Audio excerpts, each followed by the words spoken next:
Depression. I don't like it. I avoid, but depression likes me. I can't avoid. Toxic ಸಿನಿಮಾನ but first review ಬಂದ್ಬಿಡ್ತೀನಿ ನೋಡ್ರಿ ಇಲ್ಲಿ. Toxic cinema ಇವತ್ತು August 26 ಇವತ್ತು release ಆಗೈತೆ. ಅಂದ್ರೆ ಇವತ್ತ ವರ್ಲ್ಡ್ ವೈಡ್ ರಿಲೀಸ್ ಆಗೈತಿ. ನಾನು ಹೋಗಿದ್ದೆ ನಮ್ಮ ಗದಗಿನ ಮಹಾಲಕ್ಷ್ಮಿ ಥಿಯೇಟರ್ಗೆ. ನನ್ನ ಸೀಟ್ ನಂಬರ್ G8, ನಮ್ಗೆ G7. ನಾ 2 ಬುಕ್ ಮಾಡಿದ್ವಿ ಟಿಕೆಟ್. ನಮ್ಮ ದೋಸ್ತ ಹೋಗಿದ್ವಿ, ಪಿಕ್ಚರ್ ಅನ್ನ ನೋಡಕ್ ಹೋಗಿದ್ವಿ. ಇದನ್ನ ಕೇಳತ್ತಂದ್ರ ಟಾಕ್ಸಿಕ್ ಸಿನಿಮಾ ಕೋರ್ಟ್ ಹೋಗಿತ್ತು. ಏನಂದ್ರ ನೆಗೆಟಿವಿಟಿ ಸ್ಪ್ರೆಡ್ ಮಾಡಬಾರ್ದು ಅಂತೇಳಿ, ಈ ಪಿಕ್ಚರ್ ಸಂಬಂಧಪಟ್ಟಂಗ ಯಾವುದೇ ರೀತಿ ನೆಗೆಟಿವಿಟಿ ರೂಮರ್ಸ್ನ ಇದು ಮಾಡಬಾರ್ದು ಅಂತೇಳಿ ಹೇಳಿದ್ರು. ಆದ್ರ ಕೋರ್ಟ್ ಆದೇಶ ಏನಾಗಿತ್ತಂದ್ರ ಯಾರು ಈ ಸಿನಿಮಾವನ್ನ ಹೋಗಿ ನೋಡಿ ಬರ್ತಾರಲ್ಲ ಅವ್ರಿಗೆ ಫುಲ್ ಫ್ರೀಡಮ್ ಐತಿ, ಆ ಸಿನಿಮಾ ಹೇಗೈತಿ ಅದ್ರ ಬಗ್ಗೆ ವಿಮರ್ಶೆ ಮಾಡಕ ಅಂತೇಳಿ ಹೇಳಿದ್ರು ಅವ್ರು. ಸೊ ಅದ ಒಂದ್ ಇರದ ಮ್ಯಾಗ ನಾ ಒಂದ್ ಸಿನಿಮಾ ಹೇಗಿತ್ತು ಅಂತ ನಾ ಹೇಳಕ್ ಬಂದೇನಿ. ಈಗ ನಾನು ಈ ಒಂದ್ ಸಿನಿಮಾದ ಬಗ್ಗೆ ರಿವ್ಯೂ ಕೊಡತ್ತೀನಂದ್ರ ಆ ಸಿನಿಮಾ ಹೇಗೈತಿ ಅದನ್ನ ಆನೆಸ್ಟ್ ಆಗಿ ನಿಮ್ ಮುಂದೆ ರಿವ್ಯೂ ಕೊಡ್ಬೇಕಾಗುತ್ತೆ. ನಾನು ಸಿನಿಮಾ ಹೇಗಿದೆ ಹೇಗಿಲ್ಲ ಅಂತ ನಾನು ನಿಮ್ಗೆ ಹೇಳಬೇಕಾಗುತ್ತೆ, ಆನೆಸ್ಟ್ ಆಗಿ ಹೇಳ್ಬೇಕು. ಆಕ್ಚುಲಿ ಈ ಒಂದು ಸಿನಿಮಾ ನೋಡಿದ್ಮೇಲೆ ಆಕ್ಚುಲಿ ಕತೆ ಚೆನ್ನಾಗಿದೆ, ಬಟ್ ಆ ಒಂದು ಕತೆನ ಪ್ರೆಸೆಂಟ್ ಮಾಡಲಿ ಎಳೆದಿದ್ದಾರ ಯಾರು ಈ ಸಿನಿಮಾದ ಡೈರೆಕ್ಟರ್. ಫಸ್ಟ್ ಈ ಒಂದು ಸಿನಿಮಾ ಹೇಗಿತ್ತು ಅಂದ್ರ ಫಸ್ಟ್ ಹಾಫ್ ಹಂಗ ಬಡಿ ಎಂಟ್ರಿನ ಚೆನ್ನಾಗಿದೆ ಯಶ್ ಅವ್ರದ್ದು. ಬಟ್ ಆಮೇಲೆ ಹಂಗೆ ಹೋಗ್ತಾ ಇರ್ತದ, ಹಂಗ ಹೊಂಟೈತಿ ಸಿನಿಮಾ ಹೊಂಟೈತಿ. ಆಮೇಲೆ ಒಂದು ಕರೆಕ್ಟ್ ಇಂಟರ್ವಲ್ ಬರೋ ಟೈಮಿಗೆ ಅಕ್ಕ ತಮ್ಮನೊಂದು ಎಮೋಷನ್ಸ್ ಕ್ಯಾರಿ ಆಗುತ್ತೆ. ಆಕ್ಚುಲಿ ಚೆನ್ನಾಗಿರ್ತದ. ನನಗ ಆ ಟೈಮ್ನಾಗ ಎಮೋಷನ್ ಆಗಿದ್ದೆ ನಾ ಯಾವುದು ಇಂಟರ್ವಲ್ ಸೀನ್ಗೆ. ಆಮೇಲೆ ಮತ್ತೆ ಹಂಗ ಹೋಗ್ತೈತಿ ಸಿನಿಮಾ, ಹಂಗ ರನ್ ಆಗ್ತಿರ್ತೈತಿ. ಏನಿಲ್ಲ ಯಾಕೆ ಗೊತ್ತು ಈ ಫೈಟ್ ಹೇಗಾಗ್ತೈತಿ, ಕೆಲವೊಂದಿಷ್ಟು ಫೈಟ್ಸ್ ಏನಿದ್ವಲ್ಲ ರೀಸನ್ ಇತ್ತು, ಇನ್ನೊಂದು ಕೆಲವೊಂದಿಷ್ಟು ಫೈಟ್ಗೆ ರೀಸನ್ ಇರಲಿಲ್ಲ. ಹಂಗ ಬಂದ್ ಹಂಗ ಹೊಡೆದ್ ಹೋದ್ರು, ಅದ್ ಯಾಕ ಗೊತ್ತಿಲ್ಲ. ಆಕ್ಚುಲಿ ಸ್ಕ್ರೀನ್ ಪ್ಲೇ ಒಳಗೆ ಭಾಳ ಹಿಡಿದಾರ. ಇನ್ನು ಯಶ್ ಅವ್ರದ್ದು ಡಬಲ್ ರೋಲ್ ಟಿಕೆಟ್ ಮತ್ತೆ ರಾಯ ಅವ್ರಿಬ್ರು ನಡುವಿನ ಕಾಳಗ ಭಾರಿ ಐತದ. ಆಕ್ಚುಲಿ ಅದು ಒಂದ್ ಏನೈತಲ್ಲ ಯಶ್ ಅವ್ರಿಗೆ ಕ್ರೆಡಿಟ್ ಕೊಡಬೇಕು. ಯಾಕಂದ್ರ ಬೆಂಕಿರಿ ಅವ್ರ ಆಕ್ಟಿಂಗ್ ಮಾತ್ರ ಗಾಡ್ ಲೆವೆಲ್ ಇತ್ತದ. ಫುಲ್ ಬೆಂಕಿ ಒಳಗೆ ಆಕ್ಟಿಂಗ್ ಮಾಡಿದ್ರ ಅದೊಂದು ಮಾತ್ರ ಪಕ್ಕ ಹಿಡಿಸೈತಿ ನಿಮ್ಗ. ಸಿನಿಮಾದ ಏನ್ ಹಿಡಿಸ್ಲಿಕ್ಕೆ ಅಂದ್ರೆ ನಿಮ್ಗ ಅದು ಯಶ್ ಅವ್ರ ಆಕ್ಟಿಂಗ್ ಮಾತ್ರ ಫುಲ್ ಬಿಂದಾಸ್ ಆಗಿತ್ತು.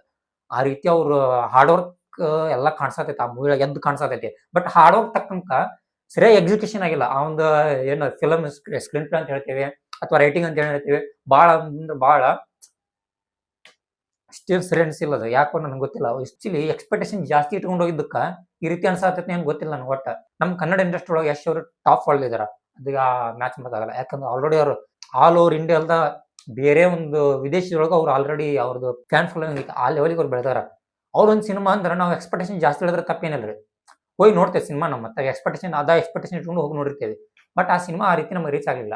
ಮೇಕಿಂಗ್ ಎಲ್ಲ ಅದ್ಭುತವಾಗಿತ್ತದು. ಆಕ್ಚುಲಿ ತುಂಬಾ ಚೆನ್ನಾಗಿತ್ತದ. ಬಟ್ ಯಾಕೋ ಆ ಸ್ಕ್ರೀನ್ ಪ್ಲೇ ಸರಿಯಾಗಿ ನನಗೆ ಇದಾಗಿಲ್ಲ. ಸ್ಮೂತ್ ಆಗಿ ಹೋಗ್ತಿರಲ್ಲ ಸ್ಕ್ರೀನ್ ಪ್ಲೇ. ನಮ್ಗೇನು ಐಡಿಯಾ ಇಲ್ಲ ಏನು ಅದ್ರ ಬಗ್ಗೆ, ಅಥವಾ ಸರಿಯಾಗಿ ಸ್ಕ್ರೀನ್ ಪ್ಲೇ ಇದು ಮಾಡಿಲ್ವೋ ಅಥವಾ ಎಡಿಟಿಂಗ್ ಏನಾರ ಸರಿಯಾಗಿಲ್ವೋ ಗೊತ್ತಿಲ್ಲ ನಂಗೆ ಆಕ್ಚುಲಿ. ಇನ್ನು ಇದನ್ ಬಿಟ್ರೆ ಈ ಸಿನಿಮಾದ ಮ್ಯೂಸಿಕ್ ಕೆಲವೊಂದ್ ಕಡೆ ಬಿಜಾಮ್ ಚೆನ್ನಾಗೈತೆ. ಆದ್ರ ನಾ ಈಗ ಈ ಪಿಕ್ಚರ್ ನೋಡಿ ಬಂದ್ ನಾನು ಈ ಫಿಲಮ್ ನೋಡ್ಕೊಂಡ್ ನಾ ಹೊರಗೆ ಬಂದ್ಬಿಟ್ಲೆ ಒಂದು ಯಾವ್ದೋ ಒಂದು ಫಿಲಮ್ ನೋಡಿದಾಗ ಆ ಫಿಲಮ್ ಸಾಂಗ್ ಅಥವಾ ಏನು ಬಿಜಿಎಂ ಬರ್ತೈತೆ ಅಲ್ಲಿ ಕೆಲ ಗುಣತಿರ್ತಾವ. ಈ KGF ನೋಡ ಟಾನ್ ಟಾನ್ ಟಾನ್ ಟಾನ್ ಅಂತ ಒಂದು ಬಿಜಿಎಂ ಬಂದ್ಬಿಡುತ್ತೆ, ತಾಯಿ ಸೆಂಟಿಮೆಂಟ್ ಅದ. ಆ ರೀತಿ ಈ ಸಿನಿಮಾದ ನನಗೆ ಏನು ಅನ್ಸಿಲ್ಲ, ಯಾವ್ದು ರೀತಿ ಬಿಜಿಎಂ ನನಗೆ ತಲೆ ಬರತ್ತಿಲ್ಲ. ಯಾಕಂದ್ರೆ ಆ ತರ ಎಫೆಕ್ಟಿವ್ನೆಸ್ ಆಗಿ ಬಿಜಿಎಂ ಇಲ್ಲ, ಅಥವಾ ಏನು ಆ ಸಿನಿಮಾದ ಎಲಿವೇಶನ್ ಕೊಡೋ ಸಿನಿಮಾನ ಆ ರೀತಿ ಮೂಡ್ ಬಂದಿಲ್ವ ಏನ್ ಗೊತ್ತಲ್ಲ, ಐ ಡೋಂಟ್ ನೋ. ಅಲ್ಲಿ ಕೆಲವೊಂದು ಸಾಕಷ್ಟು ಫೈಟ್ ಸೀನ್ಗಳು ಬರ್ತಾವ, ಅದಕ್ಕೆ ಒಂದು ಎಲಿವೇಶನ್ ಬೇಕಾಗುತ್ತೆ. ಆ ಫೈಟ್ ಯಾವ ರೀತಿ ನಾವು ಕ್ಯಾರಿಂಗ್ ಮಾಡಬೇಕು, ಅದು ಯಾವ ರೀತಿ ಜನರ ತಲುಪಿಸ್ಬೇಕು ಅಂತೇಳಿ. ಬಟ್ ಅದೆಲ್ಲ ಸ್ವಲ್ಪ ಕೆಲವೊಂದು ಫೈಟ್ ಕಡೆ ಎಡವ್ಯಾರ ಅವರು. ಕೆಲವೊಂದ್ ಕಡೆ ಪಾಸಿಟಿವ್ ಅದ ಈ ಸಿನಿಮಾದು. ಏನಂದ್ರ ಯಶ್ ಅವ್ರ ಆಕ್ಟಿಂಗ್ ಓಕೆ, ಅದು ಟಾಪ್. ಈ ಸಿನಿಮಾ ಏನಾದ್ರು ಹಿಟ್ ಆಗ್ಬೇಕಂದ್ರೆ ಅದಕ್ಕೆ ಯಶ್ ಅವ್ರ ಕಾರಣ. ಅವ್ರ ಸ್ಟಾರ್ಡಮ್ ಗಿಡಮ್ ಅದು ನೆಕ್ಸ್ಟ್ ಲೆವೆಲ್ ಇರ್ಬೋದು, ಬಟ್ ಅವ್ರ ಆಕ್ಟಿಂಗ್ ಏನೈತಲ್ಲ, ಯಶ್ ಅವ್ರ ಪರ್ಫಾರ್ಮೆನ್ಸ್ ಮೇನ್ ಐತಿ. ಯಾಕಂದ್ರೆ ಆಲ್ಮೋಸ್ಟ್ ಈ ಸಿನಿಮಾನ ಅವ್ರು ಹೇಳ್ಕೊಂಡು ಹೊಂಟಾರ. ಇದನ್ನ ಕೆಲವೊಂದ್ ಕಡೆ ಅರ್ಥಪೂರ್ಣ ಆಗೈತಿ, ಕೆಲವೊಂದ್ ಕಡೆ ಅರ್ಥಪೂರ್ಣವಾಗಿಲ್ಲ. ಆದ್ರೆ ಯಶ್ ಅವ್ರ ಪರ್ಫಾರ್ಮೆನ್ಸ್ ಮಾತ್ರ ಬೆಂಕಿ ಅಂತಾನೆ. ಆ ಟಿಕೆಟ್ ಮತ್ತೆ ರಾಯ ನೀವು ಪಕ್ಕ ಡಿಪ್ರೆಷನ್ ಹೋಗ್ಬಿಡ್ತಾರೆ ನೋಡ್ರಿ, ಹಂಗೈತದ ನೋಡ. ನಾನ ಹೋಗ್ಬಿಟ್ಟಿದ್ದೆ ಆಲ್ಮೋಸ್ಟ್. ಒಬ್ಬ ತಂದೆ ತನ್ನ ಮಗನ ಕಳ್ಕೊಂಡಾಗ ಸೊ ಸ್ಪಾಯ್ಲರ್ ಆಗಿಬಿಡ್ತೈತಿ, ಬ್ಯಾಡಿದ ಅದೊಂದು ಎಮೋಷನ್ ಹೇಗಿರುತ್ತೆ ಅಂತೇಳಿ ಅದ್ರೊಳಗೆ ಸ್ವಲ್ಪ ಕ್ಯಾಪ್ಚರ್ ಮಾಡ್ಯಾರ, ಚೆನ್ನಾಗಿತ್ತು ಅದು. ಯಶ್ ಅವ್ರದ್ದು, KR ಅಡ್ವಾಣಿ ಅವ್ರದ್ದು, ನಯನತಾರಾ ಅವ್ರದ್ದು ಸ್ವಲ್ಪ ನಮ್ ಕನೆಕ್ಟ್ ಆಗತ್ತೆ ಆಗ್ತಾಳ, ಆ ರೀತಿ ಹೋಗ್ತೈತಿ ಕತೆ ಅದು. ಬಟ್ ಅದನ್ನ ಬಿಟ್ರ ಇರೋಣ ಸುತ್ತಮುತ್ತ ತುಂಬಾ ಕ್ಯಾರೆಕ್ಟರ್ಸ್ ಅದಾವ. ಅದ್ ಇನ್ನೊಂದ್ ಸ್ವಲ್ಪ ರೈಟಿಂಗ್ ಚೆನ್ನಾಗಿ ಮಾಡ್ಬೇಕಿತ್ತ. ಏನ್ ಬಿಡ್ರಿ ನೋಡ ಗೊತ್ತಾಗಲ್ಲ ನನಗಂಕರ ಏನ್ ಹೇಳ್ಬೇಕು ಏನಿಲ್ಲ ಅಂತ ಹೇಳಿ. ಆದ್ರೆ ಹೇಳತ್ತೀನಿ, ಹೇಳ್ಬೇಕಲ್ಲ ಮತ್ತ ನಾನು ಅನ್ಸಿದ್ನಾರು ನಾ ಹೇಳ್ಬೇಕಲ್ಲ ನಿಮ್ಗ. ಸಿನಿಮಾ ಎವರೇಜ್ ಐತಿ ಆಕ್ಚುಲಿ. ಈಗ ನಿಮ್ ಕಡೆ 10 ಸ್ಟಾರ್ ಅದಾವ ಅಂದ್ರೆ ಈ ಸಿನಿಮಾಗೆ ಎಷ್ಟು ರೇಟಿಂಗ್ ಕೊಡಬಹುದು ಅಂದ್ರೆ ಭಾಳ ಮಾಡಿ ನಾನು ಯಶ್ ಅವರು ಆಕ್ಟಿಂಗು ಸ್ವಲ್ಪ ಮೇಕಿಂಗು ಚೆನ್ನಾಗಿತ್ತು. ಇದನ್ನೆಲ್ಲ ನೋಡಿದ್ರ ಒಂದು 7 ಸ್ಟಾರ್ ಕೊಡ್ಬೋದ್ರಿ, 7 ಸ್ಟಾರ್ ಕೊಡ್ಬೋದು ಈ ಮೂವಿ ಮೇಲೆ, ಅಷ್ಟೈತಿ. ಅದನ್ನ ಬಿಟ್ರೆ ಏನಿಲ್ಲ. ಇದನ್ನ ಆಕ್ಚುಲಿ ಯಾರು ಈ ಮೂವಿ ನೋಡಕ್ ಹೋಗ್ತಾರಲ್ಲ, ಎಕ್ಸ್ಪೆಕ್ಟೇಷನ್ ಏನು ಹೋಗ್ಬಿಡ್ರಿ. ಇದೊಂಥರ ಹಾಲಿವುಡ್ ಲೆವೆಲ್ನಾಗ ಐತಿ ಆಕ್ಚುಲಿ ಮೂವಿ. ಹಾಲಿವುಡ್ ಮೂವಿ ಹೆಂಗ್ ಐತಲ್ಲ ಹಂಗ ಐತಿ ಇದು. ಆದ್ರೆ ಅದ್ರೊಳಗ ರೈಟಿಂಗ್ ಗೀಟಿಂಗ್ ಎಲ್ಲ ಸ್ವಲ್ಪ ಎಡೌಟ್ ಆಗ್ಯಾರ. ನಂಗೆ ಆಕ್ಚುಲಿ ಸಿನಿಮಾ ನೋಡಾತೀನಿ ಸುಮ್ಮನೆ ಕುಂತ್ಬಿಟ್ಟೇನಿ. ಕೆಲವೊಂದ್ ಕಡೆ ಒಂದೊಂದು ಸೀನ್ಸ್ ಇದ್ವು, ಕೆಲವೊಂದ್ ಕಡೆ ನಾನು ಅಲ್ಲೇ ಕುಂತ್ಕೊಂಡು ಆಕಳಿಸೀನಿ ಕೆಲವೊಂದು ಸೀನ್ ಕಡೆ. ಅದೇನೋ ಗೊತ್ತಿಲ್ಲ, ಯಶ್ ಅವ್ರ ಮೇಲೆ ತುಂಬಾ ನಾವು ಪ್ರೀತಿ ಇಟ್ಕೊಂಡಿದ್ದೆ ನಮ್ಮ ಕನ್ನಡಿಗರು. ಇನ್ಸ್ಪಿರೇಷನ್ ಪರ್ಸನ್ ಅವರು ಆಕ್ಚುಲಿ ತುಂಬಾ ಅವ್ರು ಯಶ್ ಅವ್ರು ನೋಡಿ ತುಂಬಾ ಕಲಿತಿದ್ದೆ ನಾವು. ಕೆಳಮಟ್ಟಲಿಂದ ಬೆಳ್ಕೊಂಡ್ ಬಂದವ್ರು ಯಶ್ ಅವರು. ಇಲ್ಲಿ ಒಳಗೆ ನಮ್ಮ ಇಂಡಿಯಾದಾಗ ದೊಡ್ಡ ಫ್ಯಾನ್ ಬೇಸ್ ಐತಿ ಅವ್ರಿಗೆ. ಆ ಲೆವೆಲ್ ಅವ್ರಿಗೆ ಸ್ಟ್ರಗಲ್ ಮಾಡಿ ಹಾರ್ಡ್ ವರ್ಕ್ ಮಾಡಿ ಇಲ್ಲಿವರೆಗೂ ಬಂದಾರ ಅವರು. ಬಟ್ ಈ ಒಂದು ಸಿನಿಮಾದ ಕತೆ ಒಳಗ, ಈ ಒಂದು ಸಿನಿಮಾದ ಸ್ಟೋರಿ ಏನೈತಲ್ಲ, ಇಲ್ಲಿ ರೈಟಿಂಗ್ ಒಳಗ ಅವರು ಸ್ವಲ್ಪ ಕೆಲಸ ಮಾಡ್ಯಾರ. ಅದ್ರೊಳಗ ಗೀತು ಮೋಹನ್ ದಾಸ್ ಅವ್ರ ಜೊತೆ ಯಶ್ ಅವ್ರು ವರ್ಕ್ ಮಾಡಿದಾರ. ಆದ್ರೂ ಇದು ಯಾಕೆ ಈಗ ಆಯ್ತು ಗೊತ್ತಿಲ್ಲ.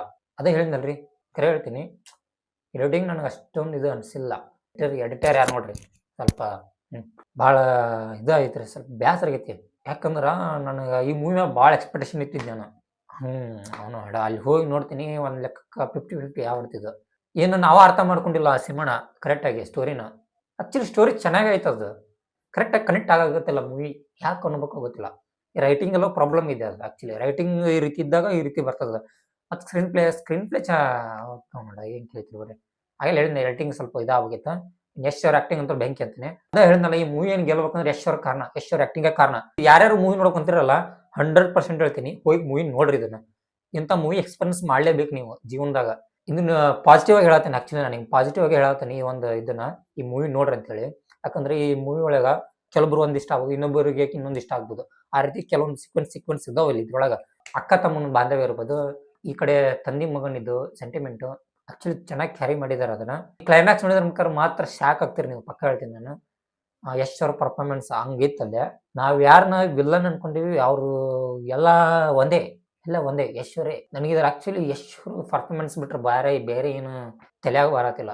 ಅವರು ಐಸ್, ಆ ಕಣ್ಣು, ಆ ಕ್ಲೋಸ್ಅಪ್ ಶಾಟ್ಸ್ ಒಳಗೆಲ್ಲ ಭಾರಿ ಚೆನ್ನಾಗಿ ತೊಗೊಂಡಿದಾರ. ಕಣ್ಣೊಳಗ ತೋರಿಸ್ಬಿಡ್ತಾರ ಆ ಒಂದು ಎಮೋಷನ್. ಅಂತ ಒಂದು ಆಕ್ಟರ್ಗ ಇಂಥ ದೊಡ್ಡ ಮೂವಿ ಮಾಡ್ಬೇಕಂದ್ರೆ ಅವನು ಹಾಲಿವುಡ್ ಗಿಡ್ ಎಲ್ಲ ಮುಂದ ಆ ಮೂವಿ ರೆಕಾರ್ಡ್ ಯಾರು ಮುರಿಯಕ್ಕಾಗಿರ್ಬಾರ್ದು ಅಂತ ಫಿಲಮ್ ಮಾಡ್ಬೋದು ಯಶ್ ಅವ್ರಿಗೆ.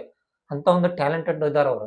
ಬಟ್ ಯಾಕೆ ಗೊತ್ತಿಲ್ಲ, ಈ ಮೂವಿ ಚೂಸ್ ಮಾಡ್ಬಿಟ್ರ ಅವ್ರು ಈ ಮೂವಿ ಚೂಸ್ ಮಾಡ್ಯಾರಂದ್ರ ಅದಕ್ಕೊಂದು ಏನೋ ಒಂದು ಕಾರಣ ಇದ್ದೇ ಇರ್ತೈತೆ. ಹೌದ್ರಿ, ಏನು ಸ್ಟೋರಿ ಚೆನ್ನಾಗೈತೆ ಅಂತ ಹೇಳಿದ್ನಲ್ಲ, ಸ್ಟೋರಿ ಚೆನ್ನಾಗೈತಿ. ಬಟ್ ಅದನ್ನ ಎಕ್ಸಿಕ್ಯೂಷನ್ ಸರಿಯಾಗಿ ಆಗಿಲ್ಲ ಅದು. ಅದ್ರಾಗ ನಮ್ ಗೀತು ಮೋಹನ್ ದಾಸ್ ಅವ್ರ ಇದು ಮೊದಲ ಸಿನಿಮಾ ಅಂದ್ರೆ ಮೊದಲ ಸಿನಿಮಾ ಅನ್ಕೋಬೇಡ್ರಿ. ಈ ಬಿಗ್ ಸ್ಕೇಲ್ ಒಳಗೆ ಮಾಡಾಕತ್ತಿದ್ ಮೊದಲೇ ಸಿನಿಮಾ. ಈ ಫ್ಯಾನ್ ಇಂಡಿಯಾ ಈ ತರ ಅವರೆಲ್ಲ ಮಾಡಿದಾರ. ಮೊದ್ಲೆಲ್ಲ 1-2 ಸಿನಿಮಾ ಮಾಡಿದಾರ. ಆದ್ರೆ ಈ ತರ ಒಂದು ಬಿಗ್ ಸಿನಿಮಾ ಮಾಡಿದ್ ಫಸ್ಟ್ ಟೈಮ್. 18+ ಮೂವಿ ಆಯ್ತ್ರಿ. ಇಷ್ಟ ಐತ್ ನೋಡ್ರಿ ಈ ಒಂದು ಸಿನಿಮಾ ಸಂಬಂಧಪಟ್ಟಂಗ ನನ್ನ 1-2 ಮಾತುಗಳು. ಹಂಗ ಇನ್ನೊಂದು ನೋಡ್ರಿ, ಕೆಳಗೆ ಏನಾರ ಅಂತಿಂತ ಕೆಟ್ಟದಾಗಿ ಕಮೆಂಟ್ ಮಾತಾಡೋರಿದ್ರ ಮಾಡ್ಕೋರಿ. ನಾನು ಆನೆಸ್ಟ್ ಆಗಿ ನಾನು ರಿವ್ಯೂ ಕೊಟ್ಟಿದ್ದೀನಿ. ನಾನು ಇಷ್ಟ ಹೇಳ್ತಾ, ಈ ಒಂದು ಸಿನಿಮಾವನ್ನ ಯಾರು ನೋಡಿದಿರ, ನಿಮ್ಗೆ ಏನ್ ಅಂತ ಕಮೆಂಟ್ ಅಲ್ಲಿ ತಿಳಿಸಿ. ಹಾಗೆ ಈ ಒಂದು ರಿವ್ಯೂ ಇಷ್ಟ ಆಗಿದ್ರೆ ಲೈಕ್ ಮಾಡಿಲ್ಲ ಅಂದ್ರೆ ಖಂಡಿತವಾಗಿ ಡಿಸ್ಲೈಕ್ ಮಾಡಿ ಅಂತ ಹೇಳ್ತಾ ಮತ್ತೆ ಸಿಗೋಣ.